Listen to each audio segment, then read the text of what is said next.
Hi guys, jumping on here for another video. I know my last prep video was a couple of months ago and I apologise for that. Reason being, I've had a lot on at the minute, especially over the winter period, and doing what I do as a job. Without going into specifics, I work in and around the emergency services, so it's been quite a busy period. What with the big C kind of fading out now and the big R, as it were, rising and deciding to knock on their neighbour's door quite forcefully. So jumping on with another food prep. It's quite self-explanatory. You guys know what prepping is all about, obviously, if you're jumping on this video. But it's always good to grab different knowledge and different people's ideas. So this is what I've acquired over the last, I don't know, month as extras, other than doing my normal shops and grabbing bits to pieces. These are just noteworthy things that I've picked up. Nothing major, really, to be fair. But I thought, you know, having a massive reaction to my last video about food storage and prepping. You know, I'm nearly at 100 subscribers, which is absolutely phenomenal. I didn't think I'd get anything like that. Didn't even think I'd get a like, to be fair. But thank you so much for, I think it was 150 likes and 37 comments. I can't get back to you all the time because I'm quite busy. What with, you know, work and taking the kids to school and the everyday life, as everyone can appreciate, you know, we're not flush with money. So obviously you have to work, as everyone does. This is just jumping on, and I'm going to try and tailor this, as in my channel and prep and in general for me, towards the UK people, because I see a lot of these videos and they're like, look at my $5,000, $6,000 storage prep, and that's amazing. That really is wicked, and fair play to you. If you can do it, you can do it. But I think for the Joe blogs like myself, who's, you know, got a job, pulling in the money, got a family, so I can't stick every pound I've got onto prepping, even though I'd like to. But just different ideas. So hopefully this one will be more towards people that are UK based, or even in Europe, to be fair, because, you know, we're having a bit of a tough time at the minute and everything's all up in the air, and that with nearly paying bloody £2 a litre at the petrol stations at the minute, you've got to save where you can. So just going back to the food and not, you know, events around the world. So these 5 litre bottles of water, they're £1 in Aldi. I picked up like 10. Just as a backup, stick them in a stool, you know, cool, dry place. I stuck them under the stairs, to be fair. And just forget about them, because they're not going to go bad. This water at the end of the day. I know it's in plastic, but hey, listen, at the end of the day, if you really needed them, you could just chuck in a water filter straw and put it into a container and drink it out of that. Or, you know, if you had one of those filter tanks, that'd be even better. But listen, water's water at the end of the day. I've drank from worse. So yeah, I'm sure the people will be fine. I'm sure that you can find it on YouTube. Plenty of different ways how to sterilise and make safe water. But 10 bottles, so 50 litres. Wait, 10 times 5. Yeah, that's right. That's 50 litres under the stairs, just in case. You know, what happens if we turn the water off because there's been a burst pipe, or they turn the water off because work's being done. You know, we all get them letters every so often saying your water supply may be affected, but what happens if it was? Okay, I'm not going to wait for them to rely on popping down to the end of the street for a water tank on a trailer, or giving me 12 bottles of water to last me 2 days. It's not happening. I'd rather look after myself and my family. So £1 for a bottle of that, I can't see as bad. Obviously, if you go to the extreme like I've planned to do, and currently it's in the works now, I've got my own water procurement facility in the back garden. I think one day I'll do a video of what it is. I mean, I'd rather do a video when the garden's plush and full of actual veg, as it will be, hopefully, touch wood. But looking at it how it is, set up a couple of barrels. You know, it doesn't take a rocket scientist to grab some extra gutter in. If water's, you know, if water's readily available, as we live in England and the UK as we are, and it's been a very wet winter, chucking a bit of guttering up into a pipe, and then that water doesn't have to be clean, because at the end of the day, you're going to purify it regardless, going the way you purify water, whether that be iodine tablets, boiling on a rolling boil of at least 15 minutes. You know, even people, you know, if you look on YouTube, there's plenty and plenty of videos how to do it. I mean, I've even put a drop of bleach in some water and left it for a little bit and then drank it. And I've tried it all out. I mean, we live in the UK. It's very rare that we're going to get poison from water, I would imagine. Obviously, you're not going to take it from a puddle by the side of the M1 or anything. But yeah, so that's just water. Better safe being sorry, isn't it? I know I don't want to have to go into the whole water purification and all that video. That might be another video, but I doubt it because there's plenty on YouTube. But yeah, £1 each, can't go wrong with that. Right, so moving on from the water, going to look at this big old bag of pasta I've got. I've got 5 bags of this over a period of 2 or 3 days, I believe. Every time I came home from work, I popped by. This is from Home Bargains. I procured this at the beginning of the month, if not just before. It was £2.40 a bag, I believe, or £2.50. You got 4 kilos there. And, you know, with the price of wheat potentially going up, what's going on over in Ukraine and then being a massive exporter of wheat in the first place, you know, and our farms not really wanting to make or grow much at the minute because it's not financially viable to be a farmer at the minute. If it wasn't for the grants that the government were giving them, a lot of them had gone under, unfortunately. That and the fact is, with fuel price at the minute and them talking about getting rid of red diesel in general, then I think procuring pasta and wheat in itself is going to be quite beneficial for everyone. Such a versatile bit of kit as well. I mean, you can add that to almost anything you really wanted to and add whatever you wanted to it, and you've got some food there. I mean, I know my kids, they're obsessed with pasta and cheese. Obviously, without the ability to get cheese, pasta, you can add so much to it to make it a little bit better than just boiling plain pasta. I mean, I've had it before when I was out in the woods messing about, and at a push you'll eat anything, but you know, when you've got kids, you want to try and help them out as much as you can with that kind of thing.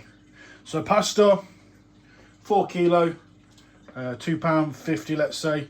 Home Bargains, obviously a lot of the things I get for Home Bargains, B&M, a lot of Aldi and Lidl as well, because you don't want to be going up to these big massive superstores like Tesco. I mean, yeah, I know that Tesco are doing this club card, you get a lot of stuff for cheap with Tesco, but it's if you can find it, to be fair. I mean, I went in there and a 3 kilo bag of pasta was £5.25, and I was like, you're having a laugh, mate. There's no way I'm paying that, because it doesn't even make sense when you work out how much you can buy in individual 500 gram bags. It's a lot cheaper to do that than the big bags. So someone must have gone wrong there, or someone's put the wrong tag on something, but I'm just not going to do it. So I got a good couple of bags of that, because pasta you can do anything with. And I think regardless of what kind of pasta you get, all pasta's the same really. You know, I'm not a pasta expert, but listen, scran at the end of the day, and if you're at a push, you'll eat out, eh? Right, so now we've got the pasta out of the way, we're going to talk about these bags of rice. So popped into Aldi and was going to look at getting some rice, and someone told me about these bags of rice going to Asda because of potential, I think it was a religious kind of holiday or something coming up. So I've gone in there and I've thought, okay, basmati rice, you can't really go wrong with basmati rice, to be fair. Rice is rice, but as long as it's not brown, it will last for longer, because brown's got a lot of oils in it, from what I'm reading. So I bought this trophy basmati rice, 10 kilos. I think that was like, I think that was £9, and I thought, for £9 for 10 kilos of rice in itself, and you know, I mean, 10 kilos of rice at a push, if you're just eating rice, that'll last you a long time. So I bought 2. But this this Layla one, or whatever it is, this one was £11.50, because they didn't have any more of these. And I thought, you know what, for 20 quid, 20 kilos of rice is pound a kilo. It's good. I can store that away until it's close to the sell-by date, and then if I had to, I would just vacuum seal bags of it for longer use. But rice is rice. You can just keep it for as long as you needed to. It's very rare that, unless you got mice, it's very rare that you can't eat it past its best before. I believe best before is exactly that. It's better before, but you can still eat it after. So I've got 2 of these bags, and I have basically it's this long grain rice. I brought 2. They're in a blue bag, but I brought 2 and they were 5 kilo bags each.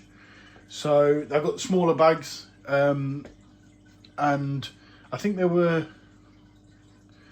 about $4.50 for a 5 kilo bag, and I thought that was really good as well. So I picked them up when I was in and around the shops. But yeah, standard staple rice, can't go wrong. And you know, much like the pasta, you can add anything you want to it. Okay, so moving on from the rice, picked up some red and yellow split peas, 2 kilo bags for £3 each. I thought that was quite good, considering that little bag there of soup and broth mix is basically a mixture of some 500 grams, and that was £1 something from Home Bargains. Whereas the split peas, they were from Asda for £2. £3 for 2 kilo. Now I thought, you know, they bulk out stews and you can add to soups or whatever you wanted to, just to give a variety, and they're full of protein, so it's even better. With the tins, there were 5 tins for £1.50 at Asda. Now after chopping and changing through the whole thing, and not realising that half of them are full of dents and half of them are full of bloody rust, that's what I got out of it, because that took me 10 minutes to find them, and I'd had enough, to be fair. The shops were packed, and I went at 10 o'clock at night, so you have everyone going for the deals, which is understandable, but too many people for my liking. Plum tomatoes, cherry tomatoes, chopped tomatoes, and red kidney beans. That's all I could get with the time I'll give myself. With them being rusted and dented, they're not going to last long, to be fair. Not for as long as I want them to, anyway. Equally, beef stew was $1.90. Last year I saw it at $1.50. The other week I saw that at £2.30. I was like, I don't think so. So I picked up 2 for $1.90 each. You can whack them into rice or pasta just to bulk them out as well, and that's kind of the idea now. Just a quick note on flour. What with wheat going up potentially and all that sort of stuff, it means bread's going to increase in price as well, I think.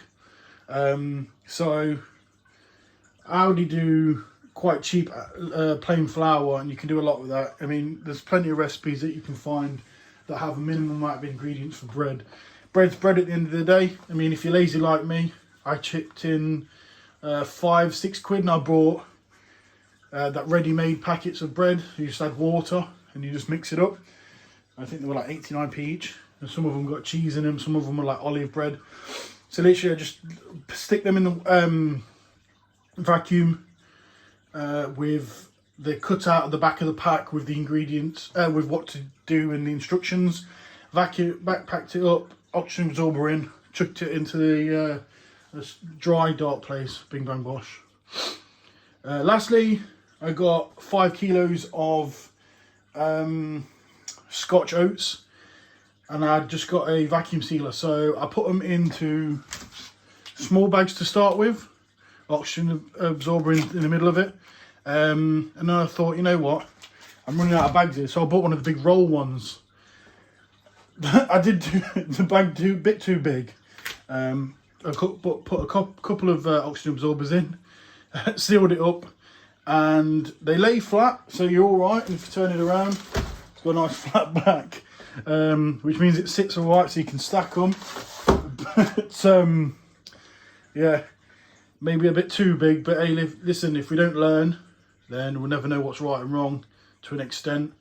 This is basically part of the amount that I've got. Again, there's no point getting you a massive amount, because there's no point me showing you everything. Also, salt. Now for about 2 months I couldn't find that in Home Bargains or B&M. This one's a B&M one. Obviously for 2 months I couldn't find it, and then bang, I saw it in there. And that in itself, 750 grams of sea salt for £1, for £1. Now, adding salt to food for me, growing up in the 90s, was watching my dad put salt on everything. And like me and my brother, we did that, and everything tastes better with salt. Obviously, that wasn't as good salt back then. That was probably bleached salt or whatever with aluminium added to it, to be fair. But if I can get it better now, I will. So I got Himalayan pink salt and sea salt. Try and get the stuff with no iodine in it, because that will go off quicker from what I'm gathering. The Spice Emporium, 750 grams for £1 each. So I brought a tenner's worth of each. I mean, I'm not a salt connoisseur, but I do know that pink salt's good for in the water and sea salt's good for your food. But it's indifferent really, you just put in whatever. So guys, sorry it's been so long. Like I said, I've been busy, so I'm going to try and pump out some more videos. If you want me to add more videos, or if you want me to do any specific videos, just let me know, and I'll try and do what I can. I like making these videos. I just have to make sure I find time to do them. But you guys stay safe with what's going on in the world. Just make sure you're prepared, because it's not the end of the world necessarily that you prepare for. It's when you are without that you prepare for. Okay, make sure you store everything in a dark, dry place. Don't stick anything in direct sunlight, and just make sure you share knowledge. If you've got knowledge, you're on social media, just put it out there. And forget what anyone else says. Listen, you look after each other and you look after yourselves, but you can't look after anyone else if you don't look after yourself. So you take care, guys, and I'll see you hopefully in a new video. Take care, bye.